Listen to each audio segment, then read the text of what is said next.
Hi, friends. Welcome to CORELIGHT'S Spiritual Weather Report. It's July 27th, 2025. This is Brad, and I'm in New Jersey today. I'm visiting my parents, who are in their late 80s, and I have to say, I feel so blessed to still have my parents around. I give thanks for every day that I still get to be with them. So this has been a very sweet and poignant time for me and for us to be together. I'd love to give you a little personal update on that, but I've got so much to share today that I'm debating whether I should. I guess I can just say that if it's any inspiration to you at all, I can tell you that doing the personal clearing work this is one of the rewards. Is now when I'm with my parents, there's just love. There's just so much love, and it comes from many years of doing the inner clearing work, and we've had some bumps along the way, but now all that remains is love, and it's just so incredibly sweet. So I guess I wanted to share that a little bit with you. Anyway, I'm still on the move here in the United States. I'm living a nomadic life for a few months, and it's been a very full time. So many irons in the fire, a lot of big CORELIGHT projects happening, which I'll share a little about with you today. But I need to ask for your forgiveness. If you've emailed me and I haven't responded, it's simply because I haven't had the time. So I apologize if I've received some really lovely emails from many of you, and I wish I had more time to just reply personally to everybody, and I haven't, so I apologize. Anyway, just more than usual going on right now. But I just want you to know I do read every message that comes in, and I'm grateful. I thank you for taking the time to write and share with me, and lots of beautiful sharing and questions coming in and so forth. Anyway, I'd like to welcome everybody. Welcome to everybody who's new to CORELIGHT, and also welcome to all of our old friends too. And whether you're listening live or in the future, it doesn't matter. We are all in a field of love which exists in the eternal present moment. So no matter what linear time you're tuning in on, we're here together. For those who are new, every month, I tune in on what's happening in the collective consciousness, and I'm always shown a few key themes to talk about on these calls. Today, there are 5 themes. The power of the Lion's Gate. The Lion's Gate is coming up. It's a powerful window ahead of us. It starts tomorrow, so I'll tell you all about that. Number 2, a time for skywalking. Number 3, following the breadcrumb trail. Number 4, an inspiring time if you stay out of fear. Number 5, the resilience of nature. So for anybody who might be new to the Spiritual Weather Report, I start by offering a guided meditation, and then we speak about the prevailing energies that are affecting us, and also about the spiritual principles that are most helpful for us right now. And then we always have time at the end for questions and answers, and we close with a brief guided meditation or a prayer or whatever we have time for. And if you need to leave before the call ends, you can always listen to the recording later. We do send out the link to our email list, and it's also posted on YouTube. Before we start with our guided meditation, I have some really exciting announcements. First of all, we're going to be launching a new website this week. I'm so excited. We're going to send an email when it's actually live. We're targeting for Thursday, July 31st. The new platform that we're using is called Squarespace, and it's going to improve the site's functionality quite a bit. I just wanted to share with you a few of the new features that I'm super excited about with the new website. First of all, we're going to offer free shipping on all of our physical products from now on. So the books, greeting cards, Leslie's Sacred Art, the various things we sell that are physical. We even still sell some CDs, believe it or not. Some people really still like CDs. So it's free shipping from now on. Another thing, we're going to be launching our new online course, which is called Spiritual Core Balancing. And that's going to start on September 17th. It will go once a week for, I think, 7 weeks. Anyway, it ends on November 2nd. So you'll be able to sign up for that when the new site launches, like I said, hopefully Thursday. There are going to be 3 live Zoom calls with that course with me that include questions and answers, and I'll be sharing about my own experiences with the teachings. This is Leslie's course originally. It used to be called Spiritual Warrior Training 2, and we changed the name to Spiritual Core Balancing because we have a Spiritual Warrior Training course, and really the courses don't need to be taken in any order. So if we had called it Spiritual Warrior Training 2, people would have thought they had to take one before the other, and that's not the case. So we changed the name, Spiritual Core Balancing. It's the same course that Leslie taught, but we have upgraded, edited, and cleaned up the audio recordings so they're impeccable.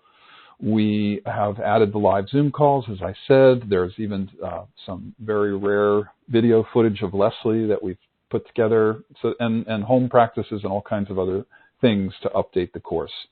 So please join us if you feel called to be with us for the Spiritual Core Balancing course. Again, it's September 17th through November 2nd, but also you don't have to be there in person if you can't make it during those times.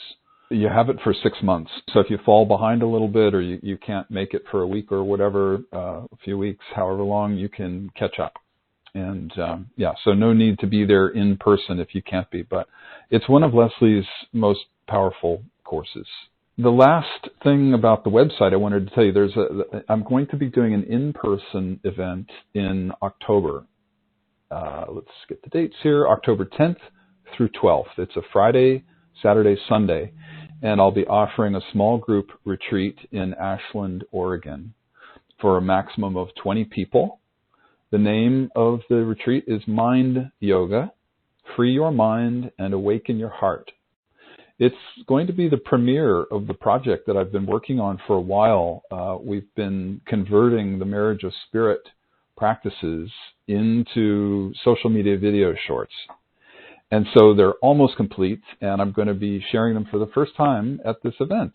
So, and we'll dive into processing. We'll dive into the practices to do personal clearing and collective clearing, and I think it's going to be very powerful. So I'd love to see you in person. If you feel drawn to join, you can register for that when the new website launches, and again, hopefully that'll be this Thursday, July 31st. Okay, just a couple more quick things here. In-person events, but we haven't announced them yet. They won't be ready to sign up on the website. So the first one is October 3rd and 4th, Friday and Saturday. That's in Boulder, Colorado. The proceeds for that event will benefit Seeds of Light, our humanitarian arm, which serves orphans and vulnerable children in South Africa. And then the second and third events are in South Africa. They're 2-week retreats. One is going to be in April 2026 for the CORELIGHT Brazilian group, and one is in May 2026 for anybody who speaks English. I want to note the English-speaking one was going to be in March, but it's been changed to May, and I apologize to anybody who's been holding March open, but it was an unavoidable scheduling change. So I apologize about that.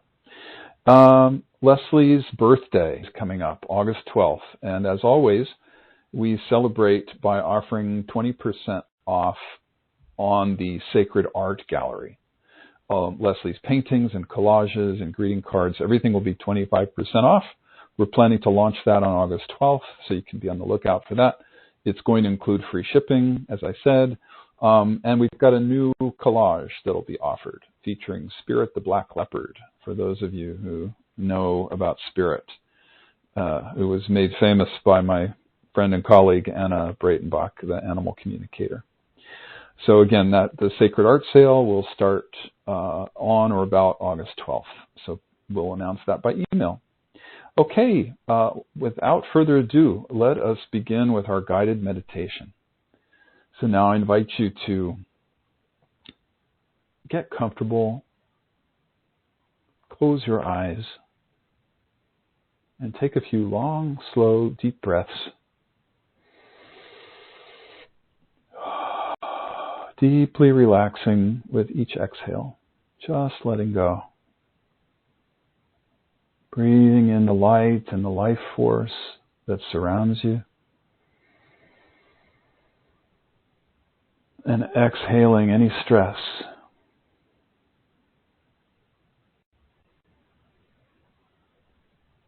Breathing in peace.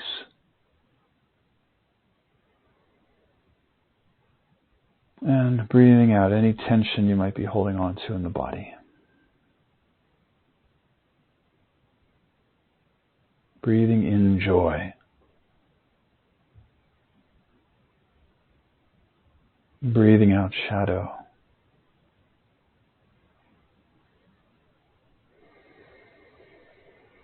Breathing in the present moment. And breathing out any worries about the past or the future. Just being right here, right now. Giving yourself the gift of the present moment.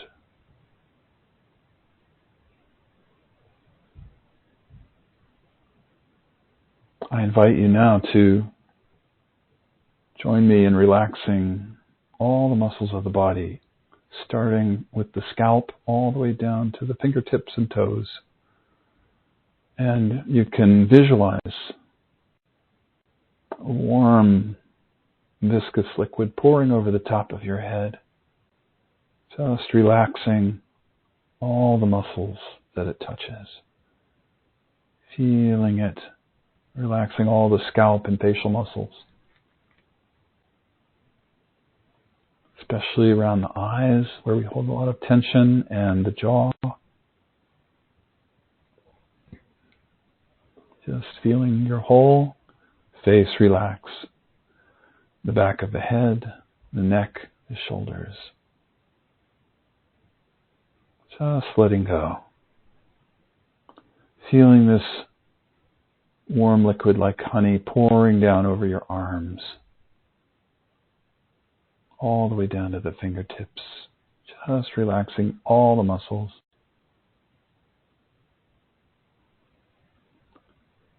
Feeling it pouring over your chest and your upper back. All the way down your torso, front and back. Continuing to take some long, slow, deep breaths. Breathing all the way down into the belly. Breathing light in through the top of the head, down into the belly.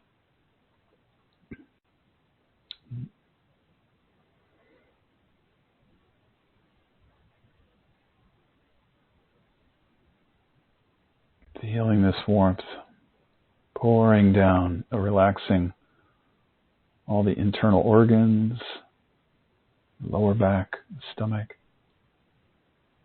abdomen, all the way down to the pelvis, and down the legs, front and back of the legs, all the way down past the knees, shins and calves, down to the ankles, feet, and toes. Just feeling this beautiful, warm, blissful energy sweeping you free of any tension in the body. Continuing to take some long, slow, deep breaths. Relaxing with each exhale. And let's now take a moment to put our attention on the root chakra, which is at the base of the spine. Dropping our grounding cord down into the center of the earth. And it's okay if you might be new to this and you're not sure what this is, or you're having trouble feeling these areas. That's okay. You can just visualize and set the intention that you'd like to feel one day. So feel the root opening. And when we put our attention there, feel how the root naturally relaxes, opens. Dropping the grounding cord all the way down to the center of the earth and connecting your grounding cord with the core of the earth. And feeling gravity pulling you gently towards the earth. Feeling Mother Earth supporting you from beneath in the form of the floor and the chair.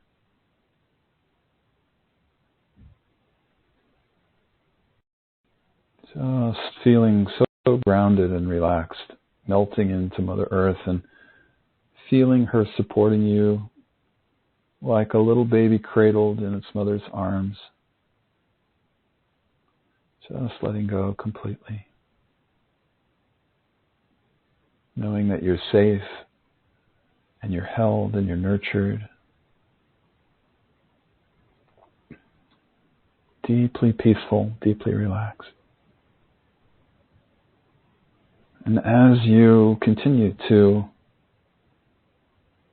allow this relaxation to deepen, I invite you to open your crown chakra as well, which sits on the top of your head like a crown that a king or a queen would wear. And feel it opening up and out like a funnel. It's known as the 1,000-petaled lotus, and you can feel it unfurling petal by petal on the top of your head.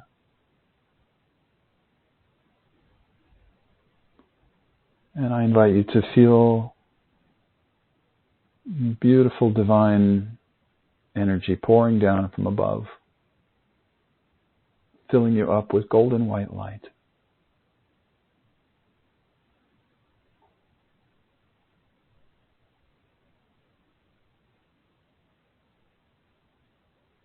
Just feel yourself absorbing every cell of your body throughout your aura, this beautiful golden white light of divine energy.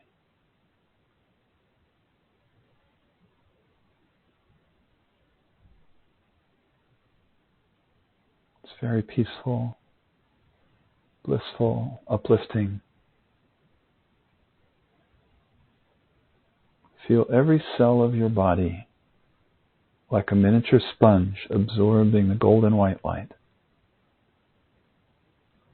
Trillions of little sponges soaking up this beautiful golden white light that's pouring down on all of us right now. Whether you're listening in present time or the future, doesn't matter. We're all together in this field of love and light. So as you continue to fill up with light and filling up with beautiful Mother Earth energy as well from beneath, I'll say a little prayer and an invocation for our call today. Great Spirit, Divine Mother, Father God, the self that we all are, we call on all of the highest angels and divine beings who surround us in the highest love and support. We invite you into our sacred circle. We ask that you please wrap us up in a cocoon of beautiful golden white light and love and healing energy.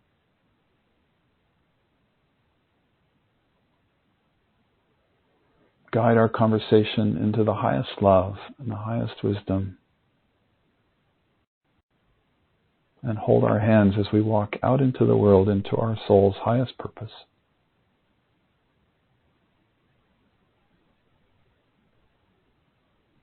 And we give such great thanks for this opportunity to be together, to receive love.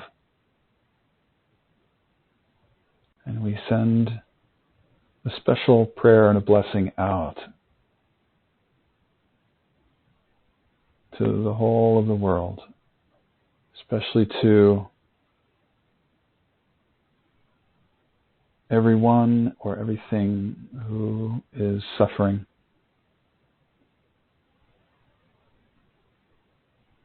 For any reason. We especially pray for people who suffer from war, violence.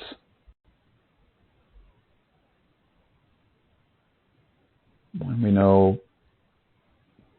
special blessings to the people of Texas who were affected by the floods recently, all those who lost their lives and the families of those left behind, especially the Middle East.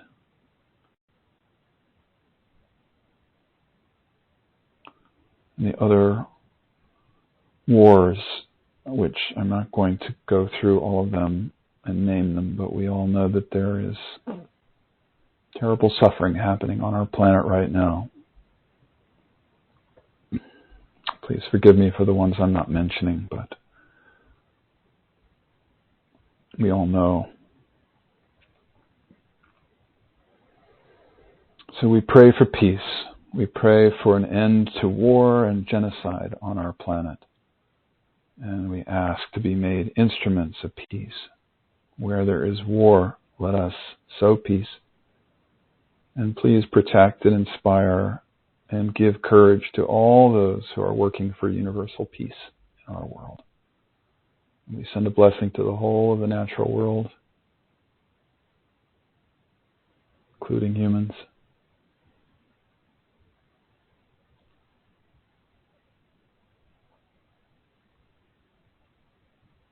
Thank you, thank you, thank you. Alalahu. And that's Tibetan for Amen. It means, isn't it wonderful?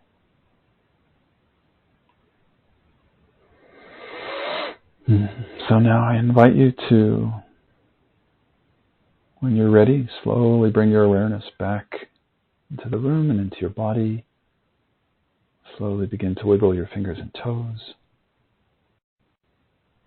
And when you're ready, open your eyes.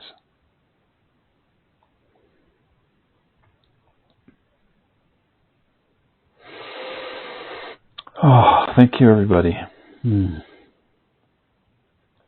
I always appreciate those opportunities to be with you in the field of love, just relaxing and receiving. And I hope you're able to feel that as well. So the first topic for today is the power of the Lion's Gate, which is August 8th. I have shared this information in previous years, but I know it's always a good reminder to review it again because it's such a powerful opportunity energetically. And this feels like an especially potent Lion's Gate coming up this year. It opens tomorrow, July 28th, and it peaks on August 8th, 8/8, and it closes on August 12th, which interestingly is Leslie's birthday. So it's a window. It's a window of time, and some people say it does go on for a few weeks. It is one of the most powerful times of the year on many levels, and it's considered a sacred time by the indigenous and shamanic traditions. So I want to just explain a little bit more about what the Lion's Gate is, in case that's helpful. So the Lion's Gate is when the star Sirius aligns with our sun, which is in the constellation of Leo, the lion right now. That's why it's called the Lion's Gate. And it's a time when Sirius rises and starts to become visible in the night sky.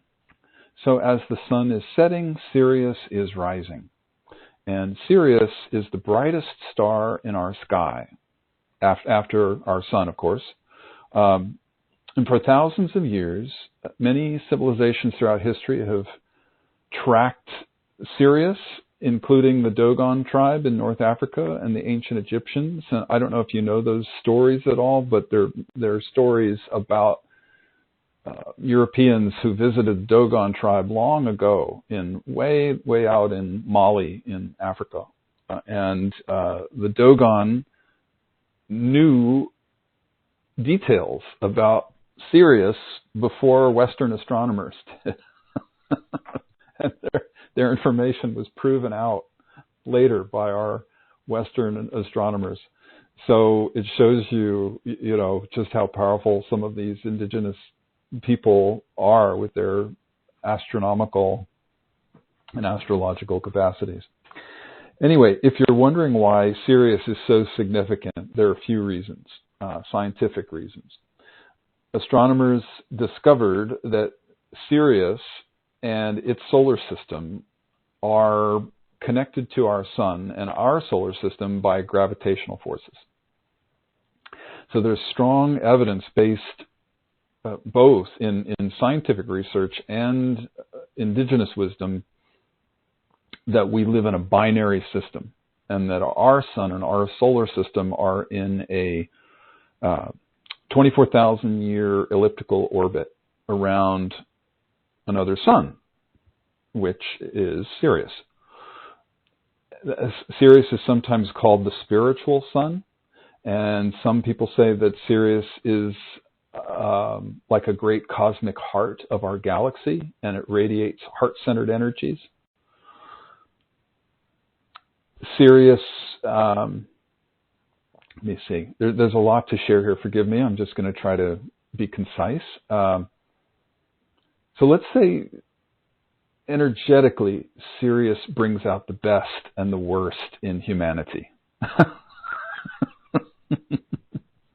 So get ready. Seems like we don't really need the Lion's Gate for that, do we? The best and the worst seem to be in full force. Anyway, it's basically like the intense influx of light and love also flushes up the shadow, because as we know, where the light is the brightest, the shadow is the darkest, and we talked about that last month. It was one of the themes, so it's interesting that it's coming up again. Anyway, this is a lot of what we're feeling right now, this very bright light and very dark shadow. And it also represents liberation, because it supports our journey of revealing the shadow side of things, so that we can make the unconscious conscious. And then we get to heal and clear the shadow. And of course, that's one of the foundations of the spiritual path. So, it's a great gift when the shadow is highlighted, because it offers us the opportunity for a deeper level of our awakening. And I know this is the challenge, right? I know when the shadow comes up, we tend to forget this part, that it's a blessing. We get immersed in the emotions, and then our patterns kick in, and we tend to forget. I know you've heard me describe that as an FGO, frickin' growth opportunity. Okay, so there's some more important symbology with the Lion's Gate that's fascinating to me. It's the number 8, right? The 8th day of the 8th month, and there's power in the numerology of special dates like that. There's the symbology of the lion, which represents courage, Leo the lion, courage and heart.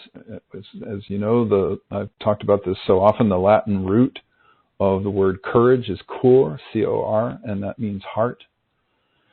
So courage and heart-centeredness are one and the same thing. And I guess what I would say is that the Lion's Gate is a time when it's easier to access those energies, because they're there in abundance. So we can treat this window essentially from now through August 12th like a solstice or an equinox or a supercharged full moon. It's a very, very powerful time. And some shamans say that August 8th is the most powerful time of the year, and that kicks off a series of power moments. It starts with 8-8, but then it includes 9-9, 10-10, 11-11, 12-12.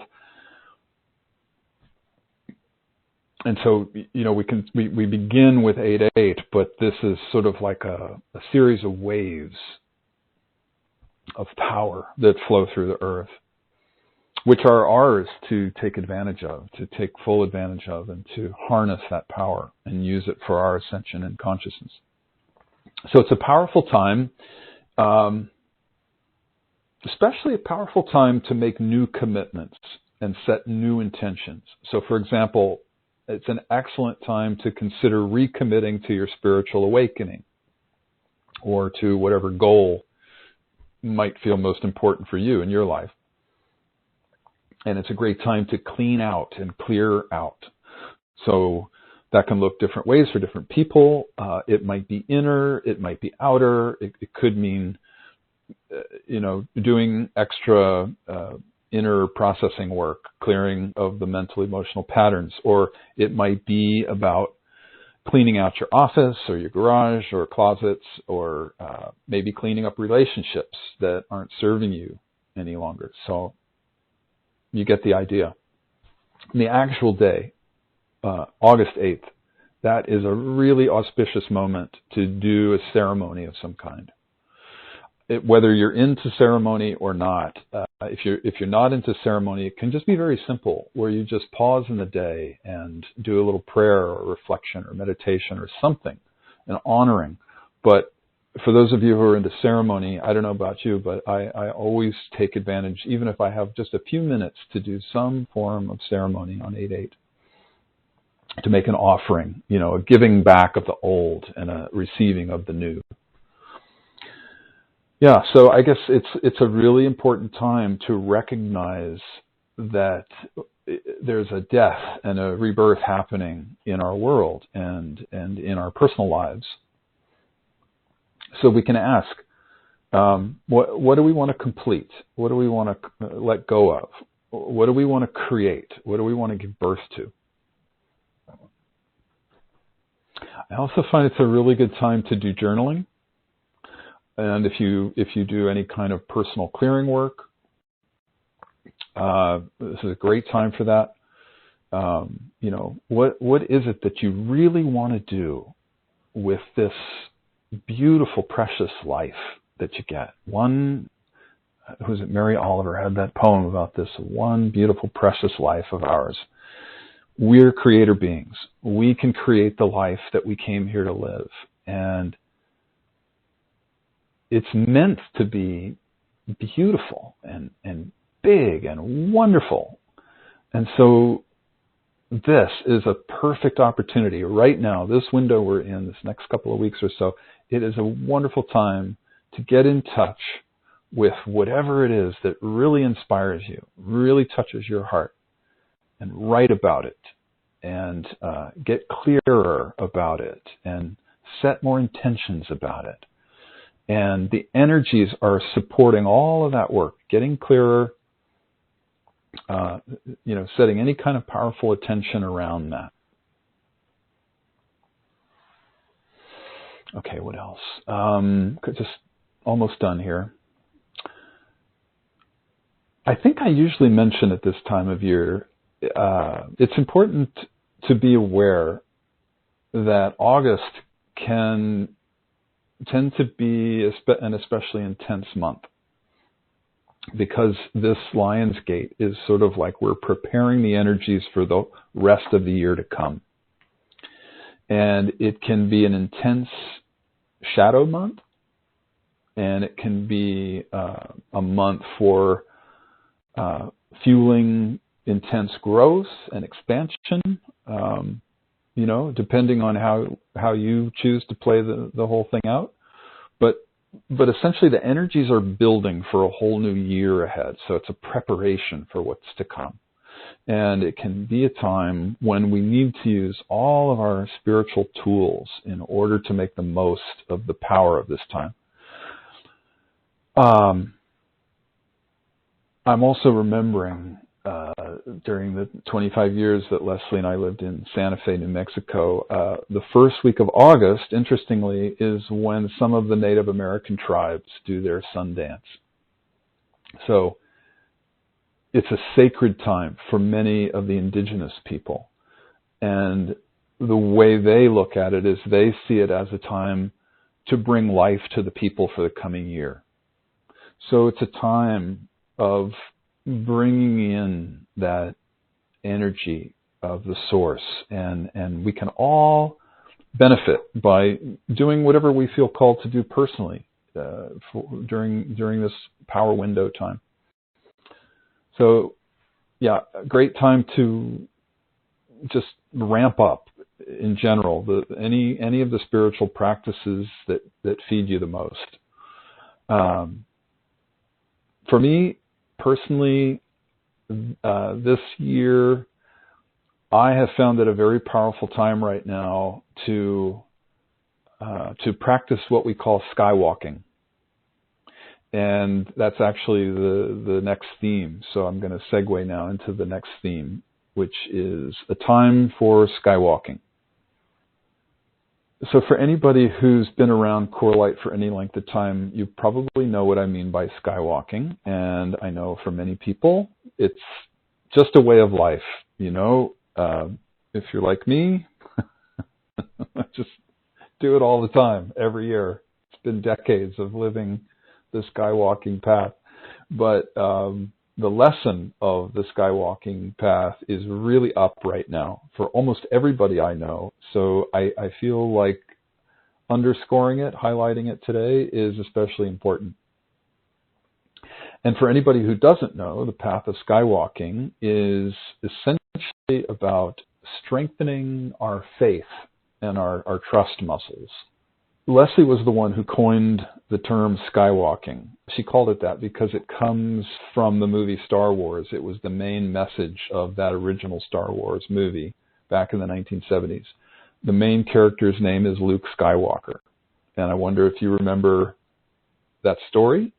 Just in case you don't, there was the Death Star run by the evil empire, and it was about to blow up a planet. And the rebel forces were desperately trying to survive and trying to stop this Death Star, but they were really outnumbered and outgunned. So the Jedi Knights had their little individual warrior starships, and their in the end scene of the movie, their goal was to fly in close to the Death Star. The Death Star was completely invulnerable except for 1 square meter of this little thing, where if they hit it with their laser beam, the Death Star would blow up. But it was almost impossible. And so all of these Jedi Knights, they would use their high-tech headgear and their technology and their little spaceship, and they'd go in and they'd try to shoot that little thing, and it would never work. And they would get killed. And then enter Luke Skywalker, whose path had been studying with... Sorry, I get all choked up when I talk about this. Oh my God. Luke studied with Obi-Wan Kenobi, who taught him to feel and work with the power that he called the Force. And that power of the Force transcended technology. So Luke, that was his path, was feeling and attuning to energy and trusting, having faith in the Force. And so the very last scene of the movie, it's his turn, and he goes into this part of the Death Star. He flies his little spaceship in there, and he hears Obi-Wan in his head, "Trust the Force, Luke." So he takes his headgear off. He takes all the technology off, and he uses his senses. He has faith and his trust in the Force to outmaneuver the enemy, and he does succeed in hitting that little 1 meter by 1 meter plate thing, whatever it is, and the whole Death Star blows up, and he saves the planet. So I get choked up when I tell that story because it's so archetypal. You know, this is our journey. It's so much about exercising our faith and trust muscles. It's so much about overcoming the fears, the fear of the unknown specifically, the fear of taking a risk. And so I think, the path of skywalking is so much about moving, I would say, beyond the logical left brain linear mind. And it's much more about accessing feelings and the right brain and accessing the all that is. And it's the path of awakening. And knowing that we are spirit. We are not separate. We are one, and we are connected with that force. It is the spirit that moves in all things, moves in us too. So the way I've always looked at the path of skywalking, this is sort of a typical scenario that I'm sure you can relate to. It's sort of like, we get guided by our higher self, by spirit, by the invisible hand, whatever you want to call it, into our highest path, into our highest purpose.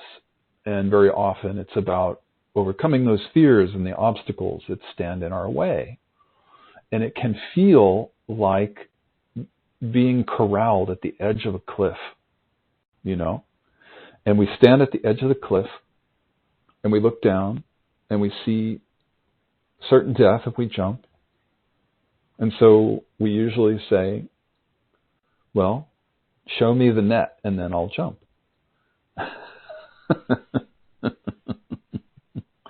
But that's not how it works.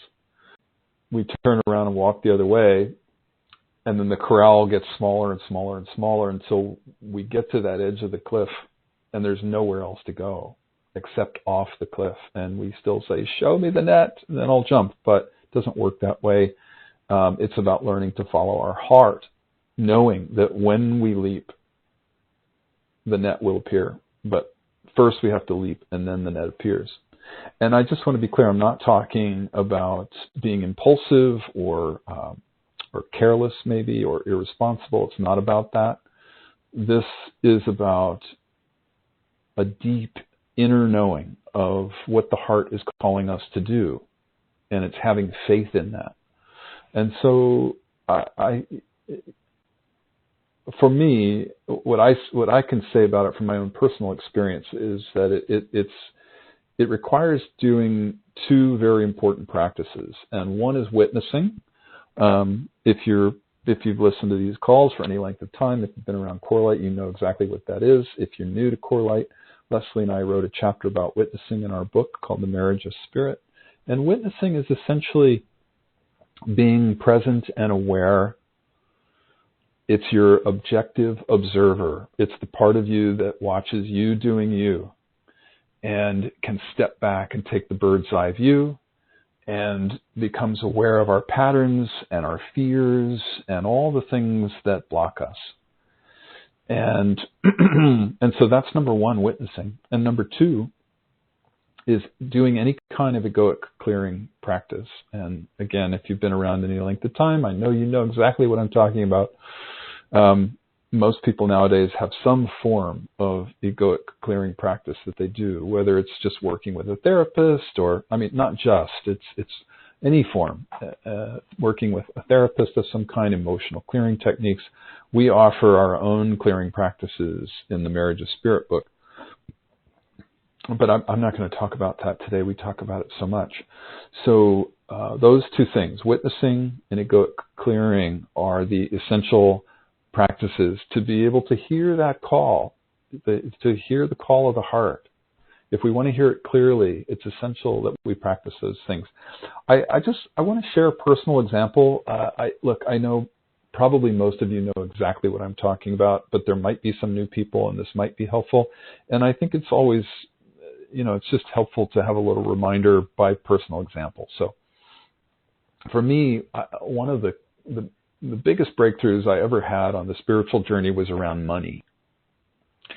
And, back when Leslie and I first started running CORELIGHT together, she was already teaching. She was doing her events where people would come and sit in meditation with her, and she would transmit Shakti, or healing energy, through her eyes and her hands. And it was very uplifting and healing, and people came from all over the world to sit with her. And we always offered those events by donation. There was never a fee. And so people could put, nothing in the basket, or $1 or whatever they wanted. And we kept feeling like that was very important that we do that. And unfortunately, it wasn't enough to live on. So we went into significant debt. And I remember having intense fear around lack. and debt. And I would talk to Leslie about it, and she would say, well, I can help you. I've cleared all my fear around this stuff. Spirit's telling me this is all happening for your sake so that you can clear yours. And so she would help me. And over the course of many months and years, I filled notebooks full of processing and clearing the patterns, that I inherited through my parents, through society, all the erroneous beliefs we have about money and lack and debt and so forth.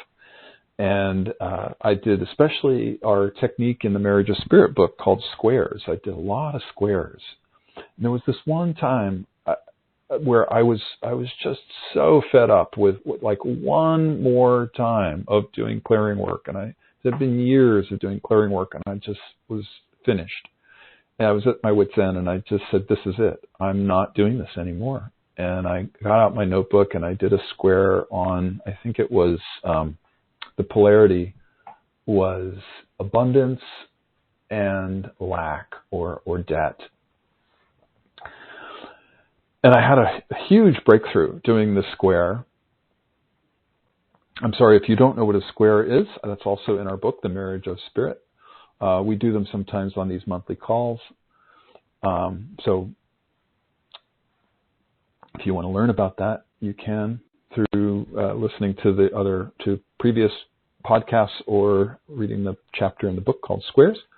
And I did that square and had a huge breakthrough. And I went into a meditation, and I had an energetic breakthrough in meditation that's very difficult to describe. Putting words to it doesn't do it justice, but the essence of it. And again, this was something I knew intellectually, but I got a deeper breakthrough, like in my bones and in my cells. And if I could put it to words, it's something like Spirit was saying to me, the debt is not yours. You are not this debt. You are the steward of a flow of resources. And we, Spirit, have given you this opportunity. We had a way of taking on that debt that was a gift, basically. And Spirit was saying, recognize that for what it is. It's sort of like we're the bank and we're loaning you this money to start CoreLight. So it's not your debt. And just as if you had millions of dollars in the bank, it wouldn't be your money. You are the steward of a flow of resources, including money, and you are to use it wisely, as your heart dictates. When the flow comes in, you use it, you spend it, you give it, you share it, you do whatever you're going to do with it. You use it to pay your rent and buy your food and so forth. And then, that's the flow of abundance. So I got it in my cells. I got it in my bones. And I went running to Leslie afterwards. I said, I just had this huge breakthrough. And I told her about it. And she said, that's so amazing, because as you were meditating, my guides spoke to me. And they said, and if you're new to CoreLight, Leslie is clairaudient. She hears her spiritual guides telepathically. And so they said to her, we have an idea for you to earn money. When you go to California or Oregon or wherever you're going the next time you do events, do your weekend events as you always do, where it's by donation, but then add on a Monday intensive and charge $100 per person for the all-day intensive, and let people know that this is a fundraiser for your nonprofit, which it was. So we did that, and we earned more money in a day than we had earned the entire year. And so it really turned our finances around. And I guess,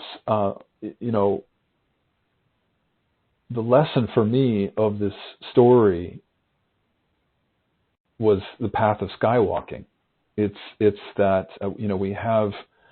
we have these beliefs that we inherit from our parents and from society, and so often we believe that earning money has to be hard work. It has to be difficult. It has to include pain and suffering. It has to include self-sacrifice and burden bearing, and so collectively, that's just old programming from other lifetimes, from our lineages, from our karmas, and so forth, and it just needs to be cleared.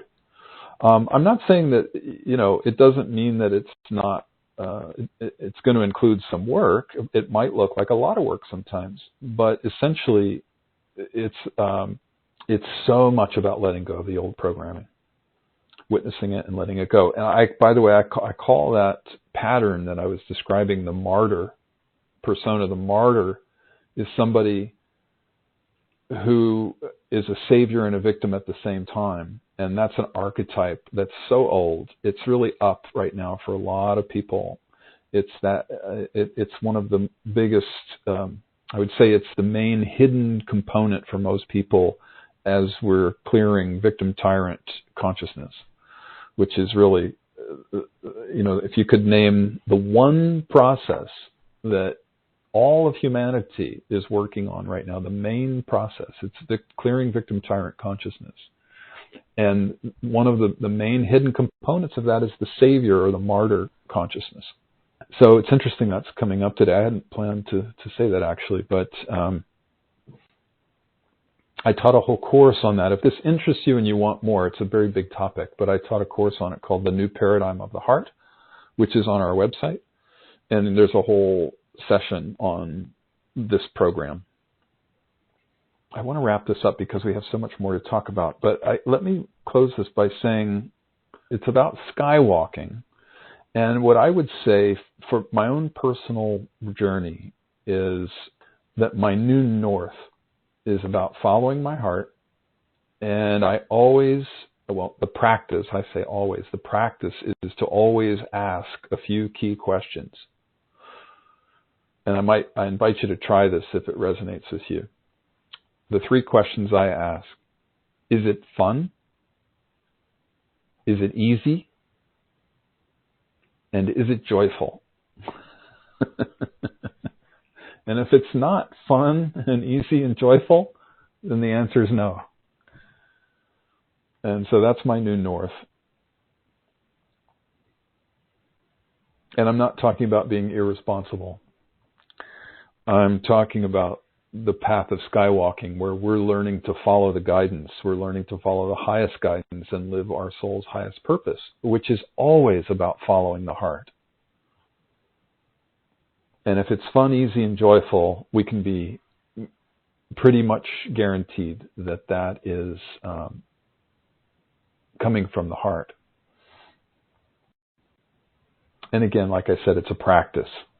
I'm not saying I'm perfect at this, but I improve all the time, and I'm learning the joy of practicing this path. It's also scary. Skywalking is very scary, as we know, because sort of like the name implies, skywalking, you don't have any ground under your feet. But it doesn't mean you're not grounded. Skywalking is very much about being grounded, being rooted in the spiritual core, being rooted into the earth, and knowing that that's who we truly are. And the more we know that, the better we hear the guidance, the better we can access the heart, and the more easily we can follow that highest path, the path of the heart. Okay, I think that's enough about skywalking. It leads to the next theme, and the next theme is following the breadcrumb trail. And these two things are related. The past month or two, I found myself using that phrase so much lately in many different conversations. So I realized that it's up for a lot of people. And when I tuned in energetically, I just thought, okay, I need to talk about this today. And it's part of the skywalking path. many people that I am interacting with these days, and when I tune in energetically, I feel it's true for most people. It's a feeling of being in between worlds. And if you happen to be one of the ones who's not feeling that, if you've got everything laid out pretty clearly for you and you're feeling steady and there's not a lot of change in your life, well, you can just consider yourself immensely blessed and just enjoy it. But you're definitely one of the rare ones these days, if that's you. So many people have a lot of formlessness and a lot of unknowns in their lives right now. And so for anybody who's experiencing that, I think there are two camps. There are two camps that we all fit into in that grouping. So for many people, number one, for many people, we can at least, we see the big picture and we know where we want to go. But it's just that there's not much else to hang on to. And then the other camp is that some people are not even being shown the bigger picture, which makes it a really challenging time. So if that's you, it's important to remember that, I want to say purpose. We all have a purpose. We all have a meaning in life. And to try not to get lost in meaninglessness or purposelessness. I know people, sadly, who are going through that right now too. They just feel lost, and it's very, very hard. It's the bottom of what we call the downward spiral. Those meaninglessness and those states of meaninglessness and purposelessness. Very, very challenging. So if that's you, I hold you in my heart. I empathize with you, and what I would invite you to try, if you haven't already, is just to ask Spirit to show you the bigger picture for your life and why you're here. And Spirit always responds. Our guides will always respond. But whichever camp you happen to be in, and the majority fall into the first camp, we're all following this breadcrumb trail. So even if you have a goal in mind or a bigger vision, we're still only being shown the next breadcrumb, not the whole path.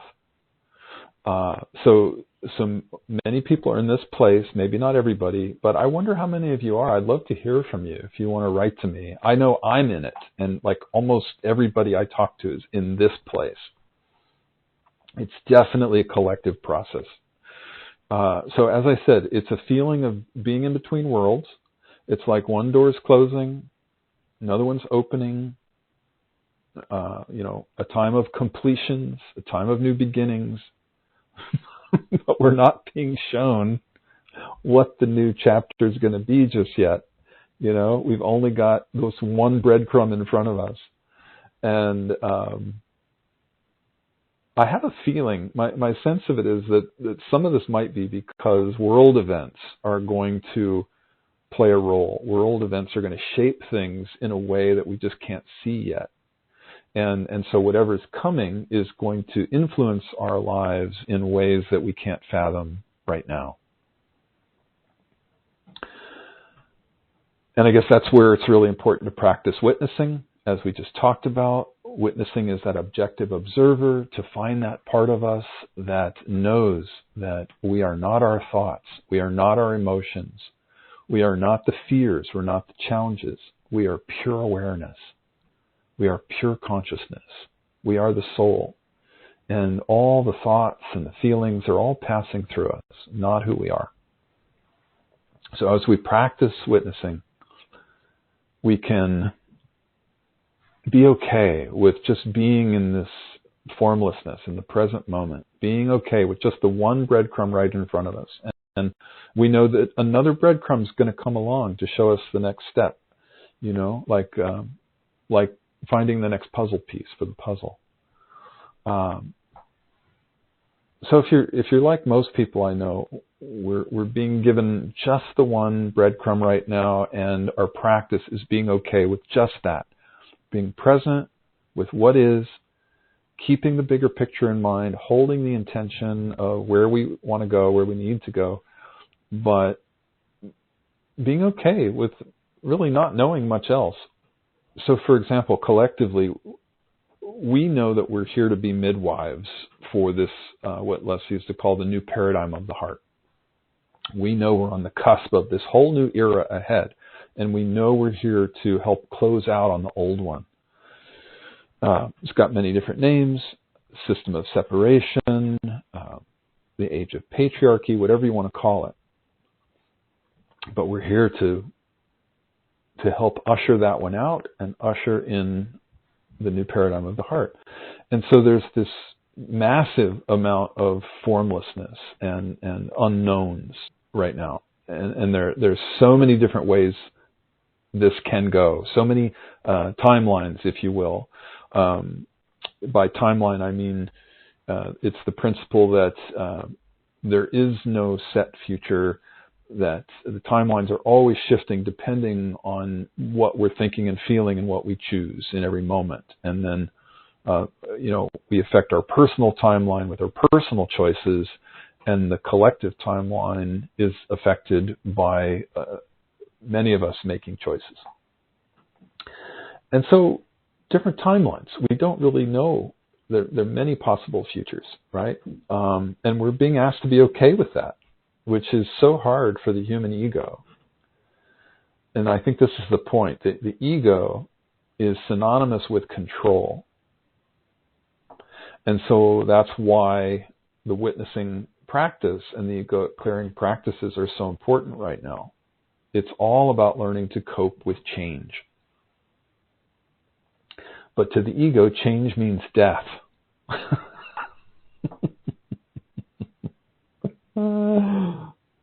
I'm assuming you know what I'm talking about. I mean, I laugh. It's not necessarily funny, but it is funny. It's not true. The ego thinks it's true, but it's not true. Change does not necessarily mean death. But that's how it feels sometimes. It feels like we're going to die. So it's just a graduation to a new and improved self, a more streamlined, a more elegant egoic structure. So it's really the death and the rebirth process. And I guess I should say this as an aside. I also know this is a time when quite a few people are actually choosing to leave the body. I guess at some level they feel complete, and they're going to be helping us from the other side. And those of us who remain in the body are the ones who grieve their loss, and we miss having their physical presence around, but they're not sad. They're ecstatic. When you leave the body, it's like you're free. Anyway, that's a whole other topic. Let's not go into that. So I'm referring to egoic death here, not physical death, even though I know some people are choosing that. So we're in this collective death and rebirth. And I think it's important, specifically for now, to remember the rebirth part. Because we're letting go of an old way of being, but there's something that's always new and better that's coming.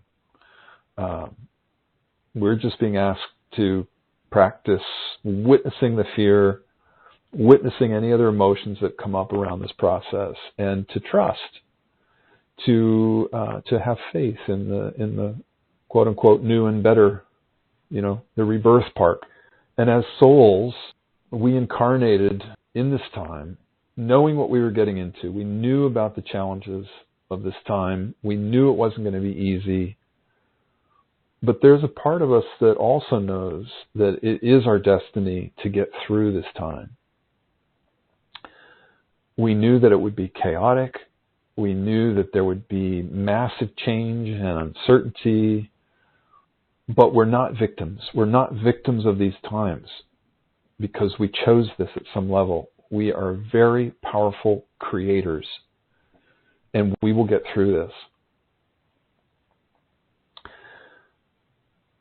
reminds me, what was that saying?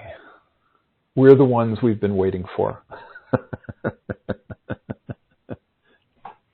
Oh, and that reminds me of, this is so silly, I can't believe I'm telling you this. The other thing that reminds me of is, we're the ones our parents warned us about.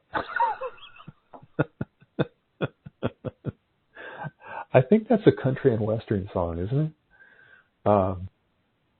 I'll share this little aside with you. Like I said at the very beginning of the call, I'm with my parents right now. They've lived in the same house for 50 years. 10 years of my childhood were spent here through high school. And like I said, I've done so much egoic clearing work that all that remains between me and my parents is love. It's just such a delight to be with them. I love them dearly, and we get to laugh and play and just be together. And my father loves country music. And I have never been, I don't mind it, but I've never been a fan. And one of the things, I'm not sure how much time he has left. He had a stroke in December, and so he almost left, but then he decided to come back, and he's improving, he's recovering, but he's still quite fragile, and he could go any time. So I treat every day I treat every visit as if it might be the last, and every day as if it might be the last, and just feeling grateful for every moment I get to have with him. So the other day we were just hanging out, and I find that he loves to talk about country music. I engage him in that process. And we just, I sit there with my laptop, and he'll say a song title or an artist or some lyrics, and I'll pull it up and play it, and we listen to it, and he's kind of amazed at the technology that you can do that. So I'm creating a playlist for him of his favorite country music. Anyway, I'm sorry, that's my little personal story there, but I share it with you because I guess I just feel such joy and such love, and it's my personal example. It's a testament of doing that clearing work, clearing all that stuff that gets in our way of having loving relationships with anybody, but especially our parents. I remember Leslie used to say, if you think you're enlightened, go spend a weekend with your family. Oh boy. Anyway, I want to wrap up this theme. We still have quite a bit to go here to talk about. So I think we're aware that at some level of our being, even if it's not conscious, that we need to be practicing this path of skywalking, and we need to be following that breadcrumb trail more than ever before. Because as the old systems continue to crumble, which we're watching, right? I mean, it's just happening before our very eyes. It's more and more important to be able to walk on our faith and to trust that we're always shown how to navigate changes, even if it's just the one little breadcrumb. And that one little breadcrumb is our next step. And it's the sign, right? It's the sign. We're on the right track. We know it's leading somewhere. But all we need to do is be present right here, right now. Be aware of what's right in front of us.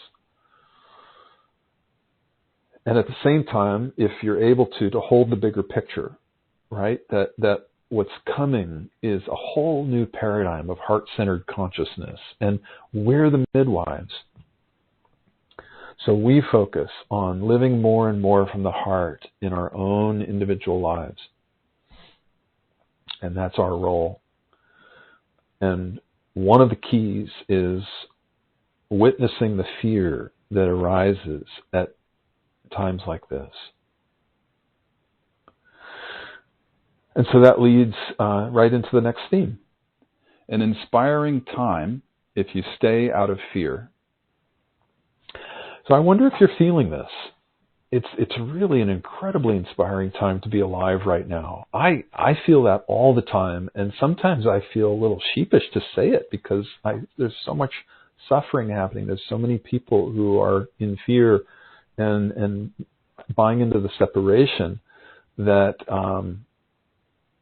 sometimes I have to keep it to myself, but I feel inwardly so inspired. Many people I know are feeling this. And so I wonder if you are. I'd love to hear from you. Let me know if you are. While the world's going through its challenges, so many people are feeling more alive and inspired than ever. And I think it's because we know that we're living our soul's purpose, right? These are the times we incarnated for. And so we're able to thrive while we help other people. We can help others to navigate the challenges. We see people in pain. We can empathize. We can support them in whatever way we're able to. And that's very inspiring. That's so much of what we're here to do. So I think the key is to practice witnessing and staying out of fear. The last several months, I've talked about clearing fear. I was going to talk about it again, and then I looked back. I've been talking about this every month almost for several months. And I know sometimes these themes do stick around for a while because if they go deep, then they keep coming up. And this is definitely one of them. Clearing fear is definitely one of them. So I'm not going to repeat what I've said in the past months, but if you want more on that, you can check out some of those past spiritual weather reports of the past few months. The recordings are on YouTube. They're also on our website. The other thing I wanted to say here is that the spiritual core balancing course that's going to be launched this week on the new website when the announcement goes out, we put some excellent fear-clearing exercises and guided meditations in that course. So if this interests you, you might consider seeing if that course is right for you. Okay, where was I? I want to repeat one of the quotes that I gave last month because it applies here. It's Nelson Mandela's quote. He said something like, and I'm paraphrasing here, it's something like, "Courage is not the absence of fear, but the triumph over it." So essentially he's saying it's the ability to conquer fear. And what I always find is the first step is in naming the fear. So I made a little list. Just a short list. I just wanted to name some of the fears that I'm aware are up in the collective right now. When we name them, we can witness them, we can let them go. If we struggle with letting go of the fear, then it's important to do whatever personal fear-clearing work we like to do around that. Like for me, for most people in CoreLight that I know, it's squares. It's an excellent way. Anyway, before I name the fears that I'm aware of, I think it's important to say that even if you're not feeling personal fear around these things, there are the thought forms are in the collective, and they're going to be affecting you whether or not you're aware of it. It's affecting the whole planet. The consciousness of the planet is being affected by all the fear. So let's pause for just a moment, and I invite you right now to call in your witness self as I read the list. Just invite your objective observer in and notice what happens with your thoughts and emotions. Just witness whatever passes through you and realize it's not you. So I invite you to just breathe and to release any emotions, especially fear, that might come up when I read this list. So it's just 5 things.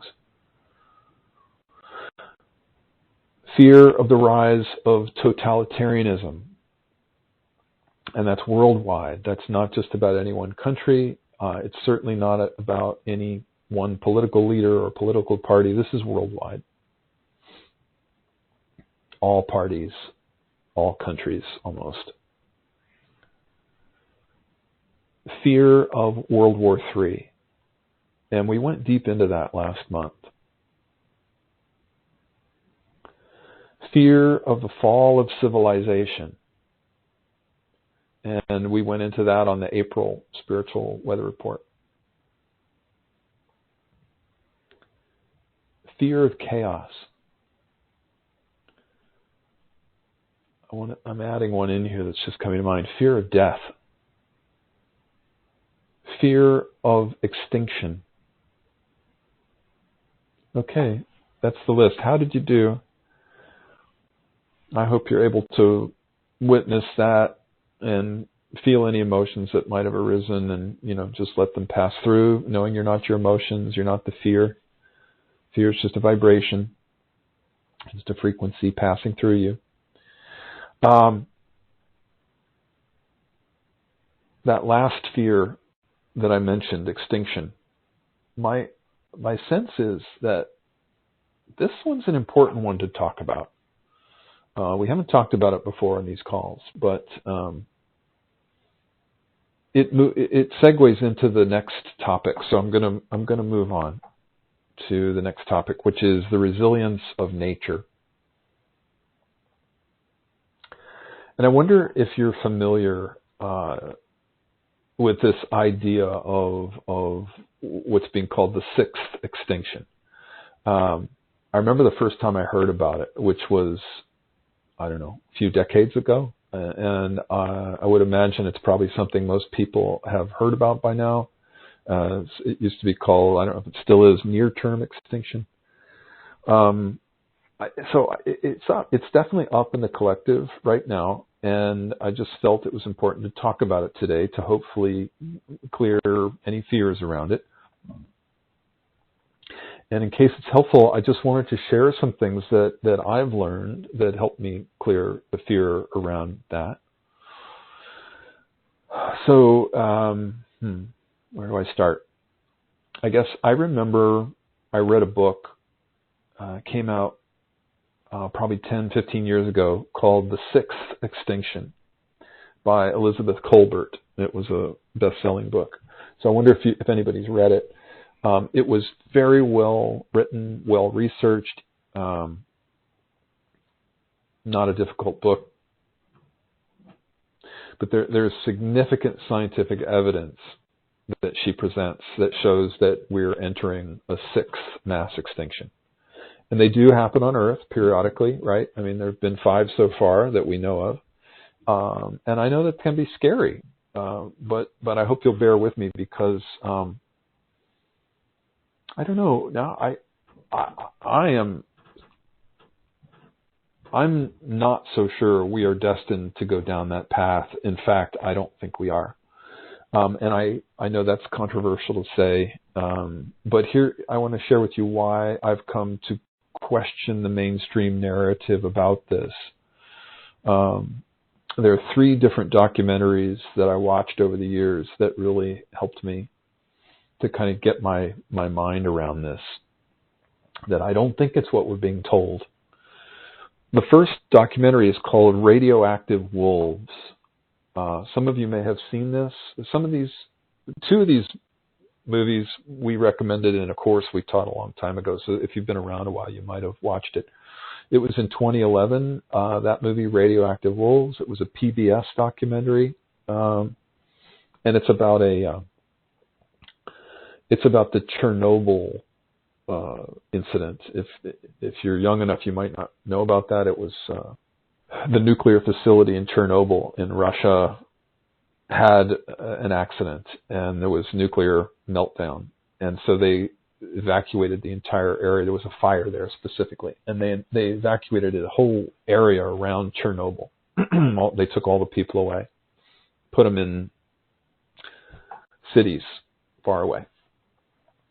And so this many, many years later, that was in the 80s, I think. When was that? I think the 80s. Anyway, many years later, this documentary film crew goes in, and a group of naturalists and scientists, and they go around in this exclusion zone, it's called, and they studied the effects of the radioactivity and the contamination on the flora and the fauna. And, they expected to see 3-headed wolves and, fish with 2 tails and all these crazy anomalies. And there was a little bit of that, but it wasn't what they didn't find what they expected. What the scientists said that they would find, they didn't find. What they found was that the whole area, nature was thriving. It had become a haven for endangered species. They found giant catfish in the bottom of the lakes. Giant, like, I don't know, 10 feet long or some crazy thing. And it wasn't because of radioactivity. It was this thing called old age. Because there were no humans.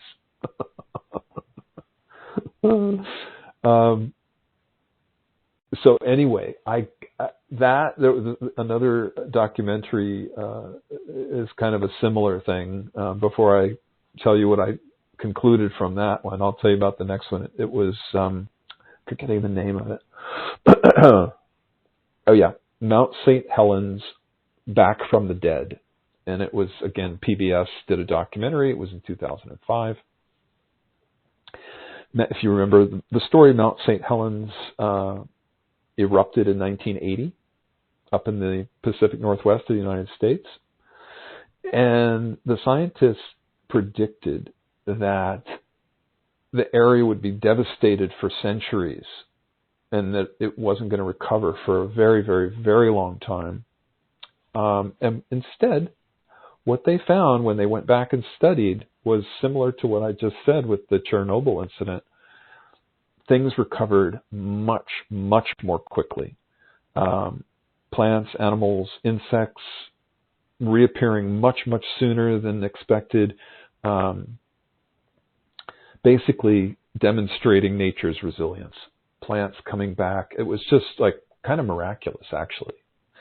Nobody could believe it. It didn't follow the scientific models at all. And so those two documentaries, you know, they told me that this is not what we're being told. We can't be afraid of what science, so-called, and the experts, so-called, are telling us, because they don't know. And I'm not saying, you know, that we know it's all going to be rosy, but I'm just saying it's not what we're being told. And the fear that's being generated is unfounded. The last one I want to tell you about, the last documentary, The Babushkas of Chernobyl. This one I found totally amazing. They're all amazing, but especially this one. When the Chernobyl area was cleared of people, they forcibly removed families from their farms, people who'd been there for generations farming the land. They put them in these cities, and these people had never lived in cities, and they were getting very depressed, and some of them were dying of depression and ill health and what have you. And finally, this group of elderly women, I think they were pretty much all in their 80s, they got together and they said, let's go back. You know, screw this. If we're going to die, let's die there. So they made plans to go back. And the government and the police said, no, you're not going back. And these grandmothers said, oh yeah, well, shoot us or get out of the way because we're going. So these courageous women, these very powerful women, went back to their family farms, single-handedly farming the land. And what they were told, what we were all told, was that you can't do that. You can't live in that area because it's going to give you all this, all these different effects of radioactivity, including thyroid cancer. Well, that's not what happened. None of these women got that, as far as I know. I mean, this was filmed, like I said, it was filmed about 10 years ago. I think it came out in 2015. So, but they were there for many, many years, and they didn't exhibit those problems, those health issues. What I took away from it, this is just my personal opinion. What was very clear was that these women were in joy. they were living a life of joy. They were doing exactly what they wanted to do. They were on their family land, putting their hands in the earth, farming, living a joyful life. And what I know to be true, and what I think this proves out, is that the joy factor can easily override physical illness, physical health symptoms. Joy is our highest vibration, as I always say on these calls. Joy is the highest manifestation of the spiritual journey. It's the highest vibration we can live is joy. So if you're in joy, maybe that's what is part of the reason that these ladies didn't get thyroid cancer or whatever.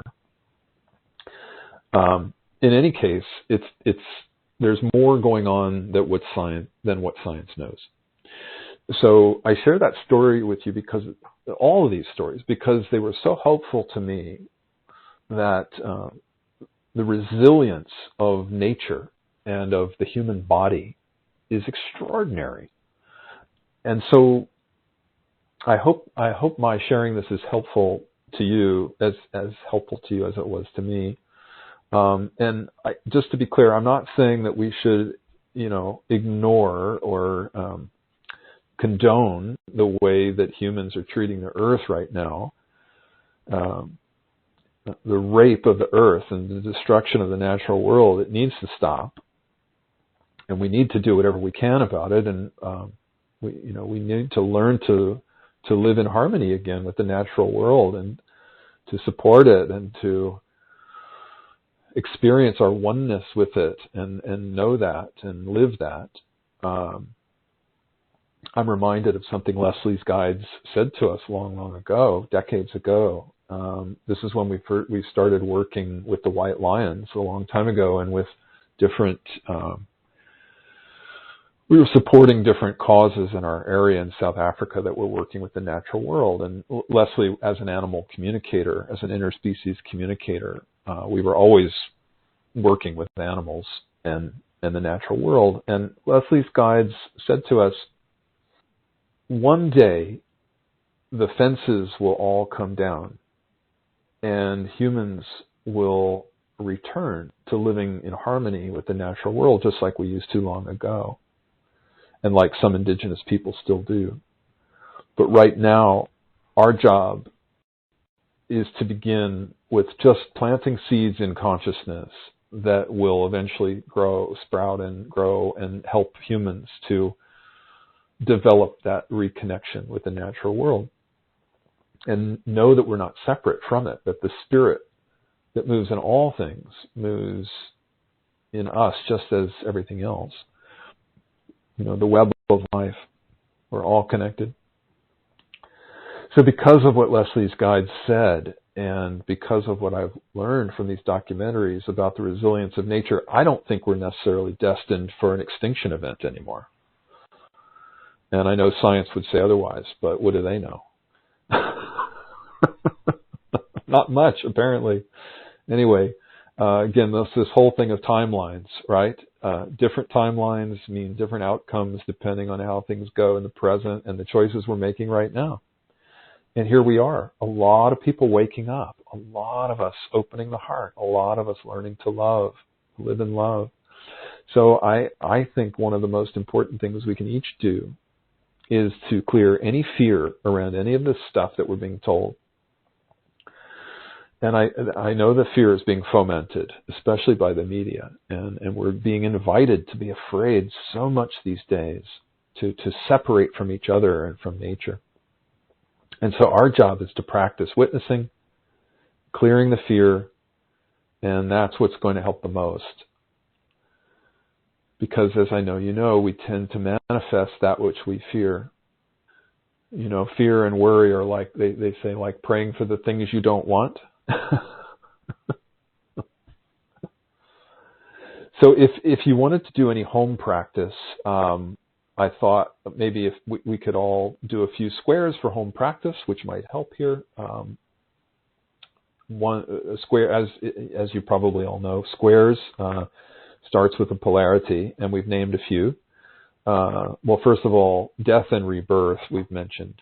That's a good one. And then if you take that further into extinction, What's the opposite of extinction? What do you think it is? I'm going to say flourishing, or maybe proliferation. And so these squares, I'll just do the corners real quickly. So the fear of death and the desire for death, and the fear of rebirth versus the fear of rebirth. That's interesting, isn't it? And then the same applies for the other polarity, the fear of extinction, the desire for extinction. Imagine that. That's going to be more challenging to fill in, but it's probably the part of us that is not happy with humanity, right? Part of us that might believe we desire not to be around. So we'd have to work, do a little journal entry on that. And then the desire for flourishing or proliferation. And then the fear of flourishing or proliferation. That's also interesting. Maybe these indicate unconscious corners if you struggle to find what that's about. But anyway, we can work on that for home practice. We're not going to do it now. Wow, I'm looking at the time. I do want to wrap this up. So in addition to these clearing practices and the witnessing, I just want to close by saying, one very, very powerful way to counteract the fear is choosing love. And so that's a great practice, choosing love over fear. And we can make that a daily practice and even a daily mantra. I remember decades ago, Leslie had us do this, and it was so powerful. So I invite you to give it a try. Between now and the next Spiritual Weather Report, I would invite you to make your daily mantra, I choose love. And you might already practice that. I know a lot of people who do. But if not, I invite you to try that for a month. Every morning, first thing upon awakening, we say, I choose love today.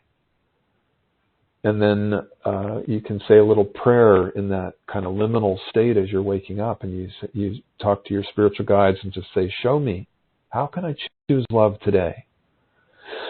And then we make that our mantra throughout the day. So we just keep saying, I choose love as often as we can remember.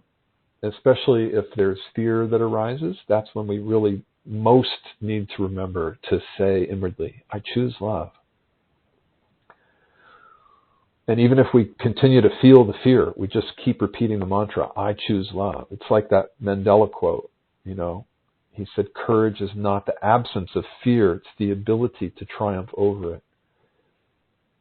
So we just keep choosing love, despite the fear, as much as we possibly can.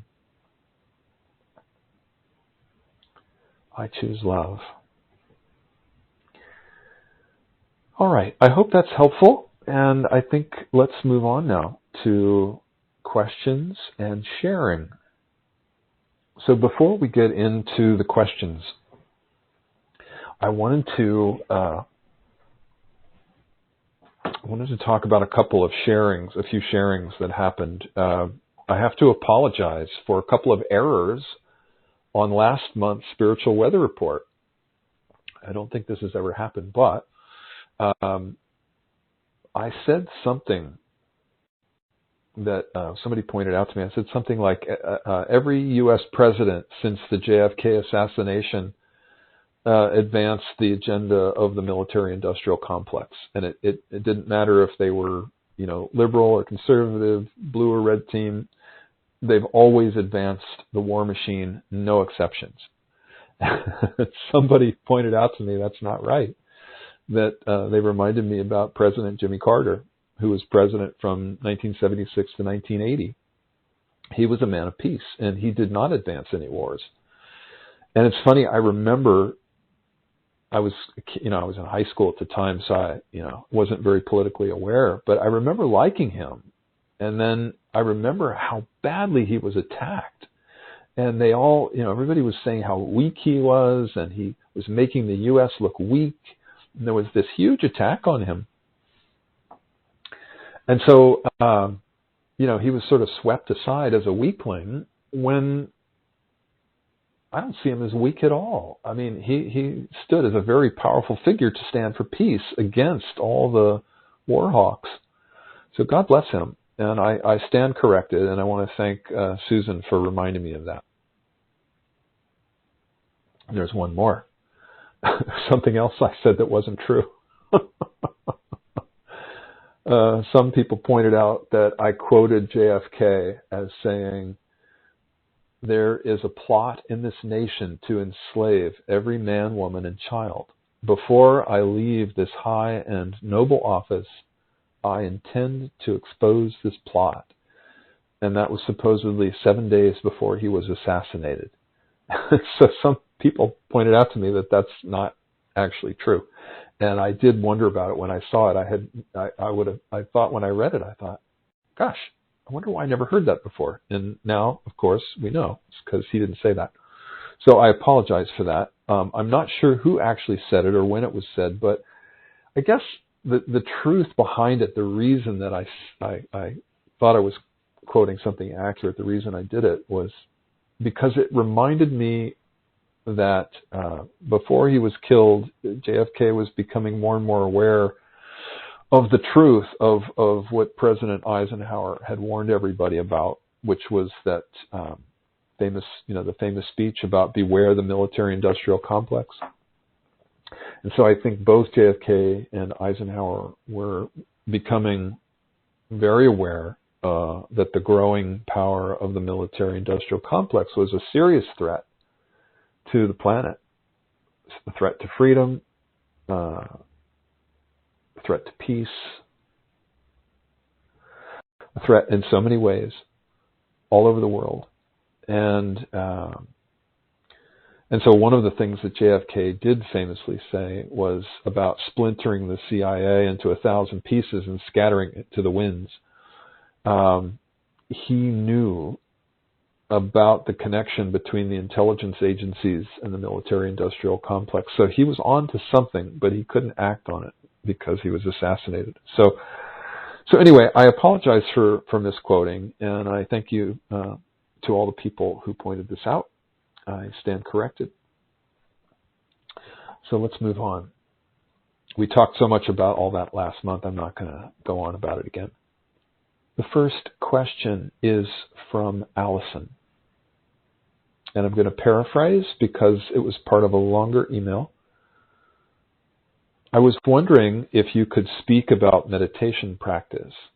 I'm feeling confused about different approaches as they seem so radically different. Essentially, I understand and am practicing the Buddhist mindfulness approach of bringing one's awareness to one's breathing and just allowing thoughts to pass through. There are other forms of mindfulness through focusing on one's senses. For example, focusing on the taste and sensation in one's body of drinking a cup of tea. Other forms of meditations, however,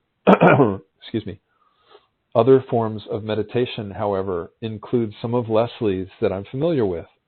Focus specifically on achieving a high state of oneness or samadhi or maybe bliss, clearing chakras, or bringing in light through the crown. Indeed, there are just so many forms of visualizations as well, including developing loving kindness. Is it better to stick with one approach, or is it a case of seeing different kinds of meditation as being complementary? Okay, well, Allison, thank you so much. It's a great question. And the short answer is I would advise you to use any kind of meditation that you feel drawn to.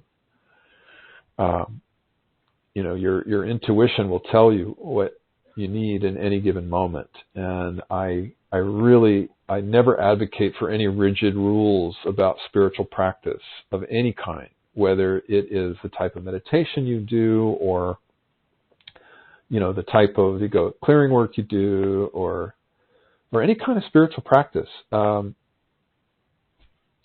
some people, ecstatic dance might be the thing that they know they need to do every day. For somebody else, it might be Zen meditation, and they might practice that every day for decades and never miss a day. And then suddenly one day they might realize they need to switch to ecstatic dance. You know?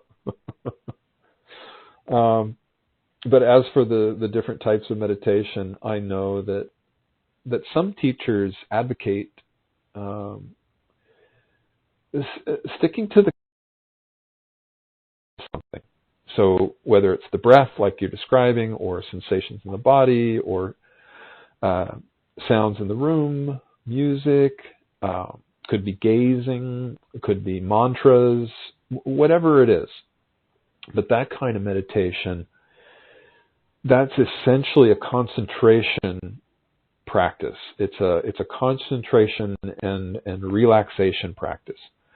So the concentration helps to diminish the thoughts and to develop, in Vipassana they call it awareness and mindfulness.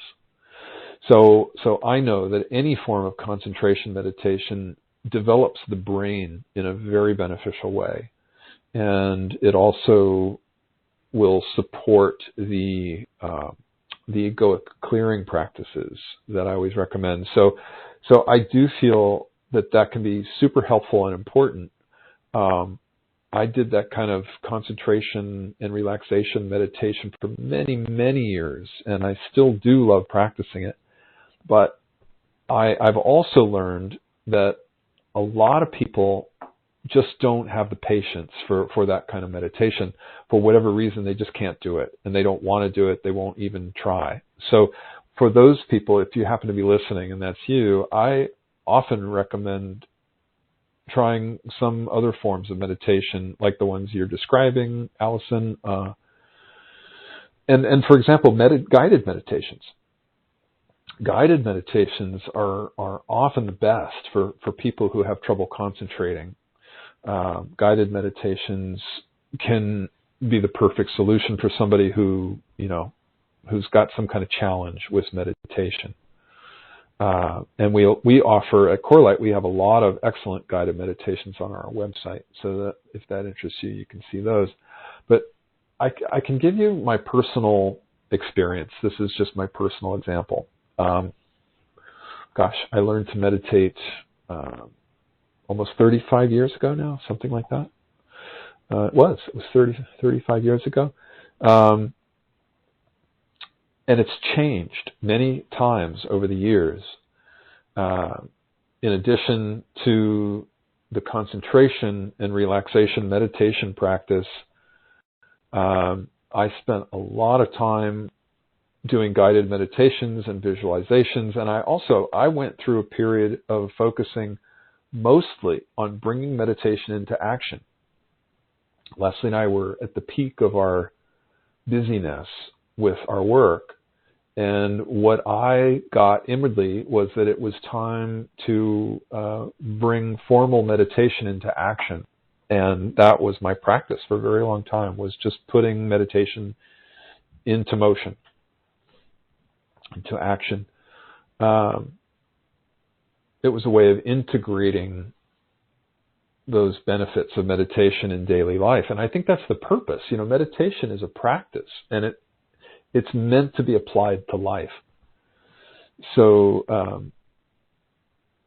and I know anybody who meditates knows that that's what happens. It automatically starts affecting your life. When you start practicing meditation, life improves tremendously when you heighten your capacity for relaxation and concentration. And then there was a several-year period, and it still continues actually, when I sit in a formal meditation and I focus on the breath or music or whatever it is, sometimes, oftentimes, let's say most of the time, I start moving. My body just starts moving. I'll either start doing mantras, moving the hands, moving the arms. Sometimes I wind up, I cannot contain myself, and I get up off the cushion and start dancing. And it's funny, it's a very feminine energy. There's something about the movement that it's hard to describe. I can only tell you that it feels like a very feminine energy that comes in, and I'm just glad nobody's there to see me because I feel a little foolish, dancing around the room like a crazy person, letting the energy move my body. But it's beautiful and it feels so good, and I just have to allow it. I can't contain it. So yeah, no rules, no rigid container for spiritual practice. We need to use our intuition. We need to follow that guidance, follow our hearts, and allow ourselves to have whatever spiritual practice we're guided to. And that being said, it's always safe to stick to the concentration and relaxation meditation. You can never go wrong with that. Okay, so I hope that that's helpful, and I thank you for the great question. And oh my goodness, I'm looking at the time. We're gonna close out. Let's conclude with our ending prayer, guided meditation. I invite you now to pause if you're multitasking, to take a few minutes to just sit and get comfortable. Close your eyes. Take a few long, slow, deep breaths. And relax. Breathing in the light. Breathing out any shadow that this discussion may have stirred up for you. Breathing in the present moment. Breathing out any worries about past or future. Breathing in joy, our highest vibration.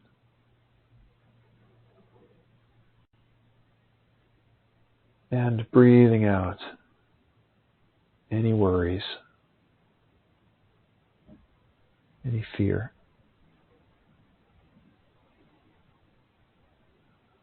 As you continue to breathe, I invite you to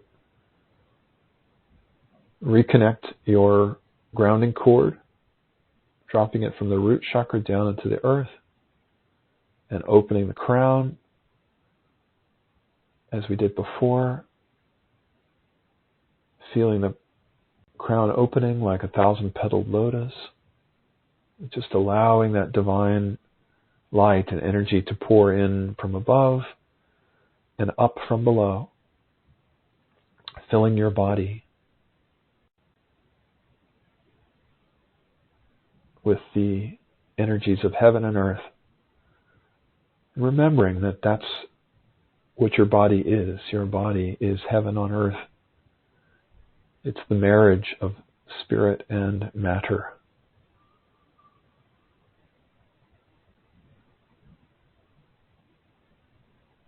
Just feel yourself suspended between heaven and earth.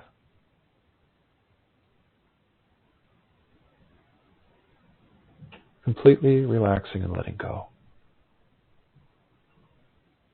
Filling up with light and love, healing energy.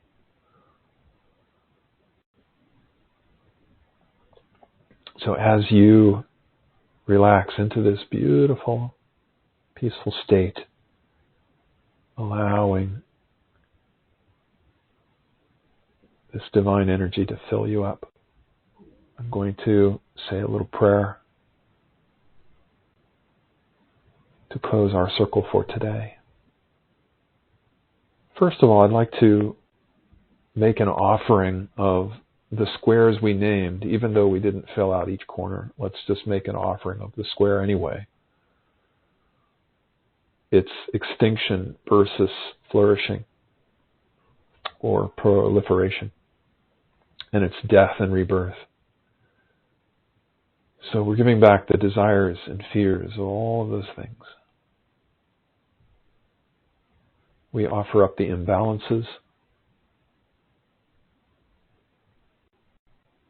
And we let them go. And we call in joy, love, peace, balance. We call in a strong witness. That part of us that knows who we truly are, that we are none of these things. We are not our thoughts and emotions. We are not these bodies. We are pure awareness.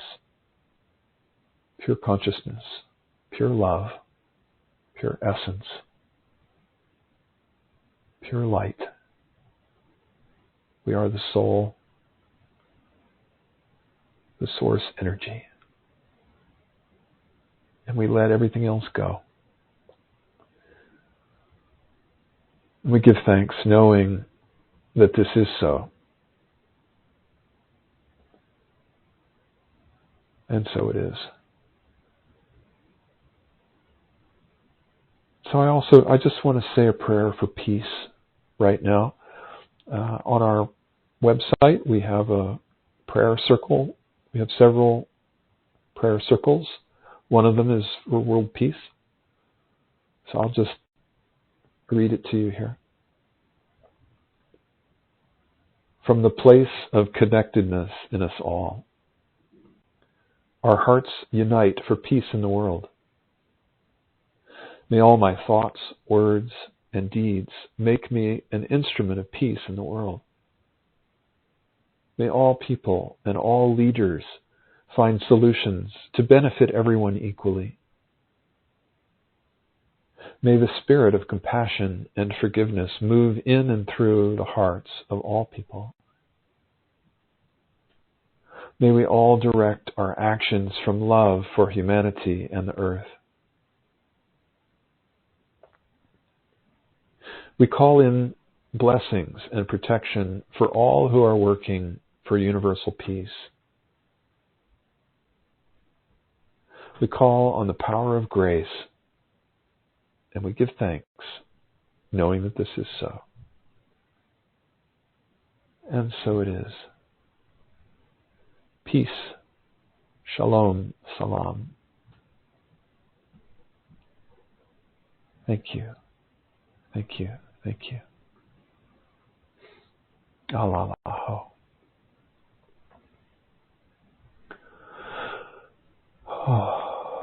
So when you feel ready, I invite you to slowly bring your awareness back into the room and into your body. And slowly begin to wiggle your fingers and toes and open your eyes.